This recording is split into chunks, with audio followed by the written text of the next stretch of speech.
Bueno, pois moi bo día a todos e a todas e gracias por asistir a esta rolda de prensa na que xa paso a informar dos asuntos máis importantes que acabamos de aprobar na Xunta de Goberno recén celebrada.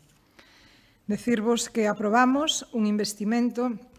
por importe total de máis de 1.200.000 euros para manter o servicio de comunicacións da institución provincial. En concreto, licitamos un contrato para o mantemento da telefonía fixa e móvil e tamén o acceso a internet das diferentes dependencias da Deputación Provincial. Con isto vamos a garantizar tamén a conectividade en edificios de maior complexidade como son o Museo Fortaleza Sampaio de Narla ou o Museo do Mar, entre outros.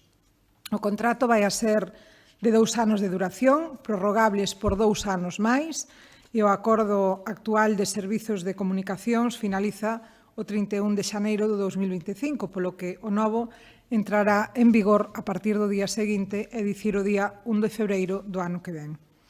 Esta contratación vai nos a permitir que os traballadores e traballadoras da institución provincial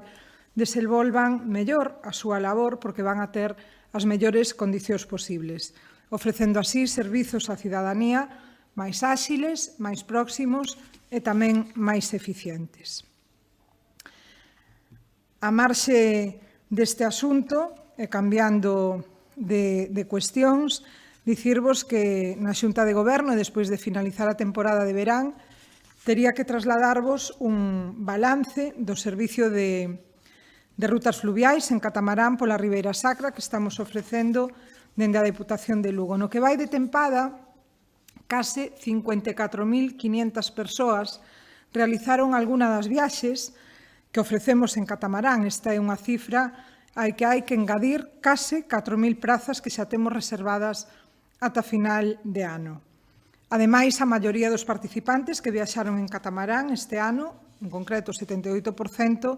visitaban por primeira vez a Ribeira Sacra, polo que podemos dicir que este servizo ten moi boa consideración entre os turistas que veñen de fora e os que veñen por primeira vez a este destino da nosa provincia. Nese sentido, esta tempada detectamos un incremento de turistas europeos que realizaron algunha das rutas dos nosos catamaráns, en concreto incrementouse en preto dun 20%, que é unha cifra que reflexa claramente o crecemento da proxección internacional que vai adquirindo esta experiencia turística. Seguimos tendo unha alta porcentaxe de persoas que veñen do resto de España, preto do 80%, e dese 80%, case o 20% son persoas galegas. Por comunidades, Madrid, Galicia, Cataluña, País Vasco e Andalucía son os que máis nos visitan. Dende logo, son cifras das que nos sentimos orgullosos porque este servicio non se trata únicamente de un reclamo turístico para a Ribeira Sacra, senón que supón un importante revulsivo económico para esta zona, que favorece o modelo de turismo sostible, de calidade e baseado nas experiencias non masificadas que é o que defendemos dende esta institución provincial. Neste aspecto, eu quero destacar que a duración media da estadía dos visitantes na nosa provincia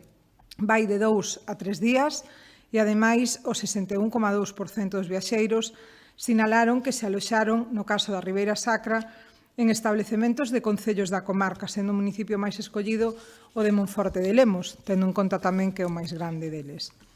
E para rematar, simplemente recordarvos que este servizo de catamaráns vai a continuar ata a ponte de decembro, como en anualidades anteriores, polo que as persoas que desexen desfrutar desta experiencia coa paisaxe de outono, de unha experiencia de lecer, pois poden consultar toda a información e tamén formalizar as súas reservas na páxina web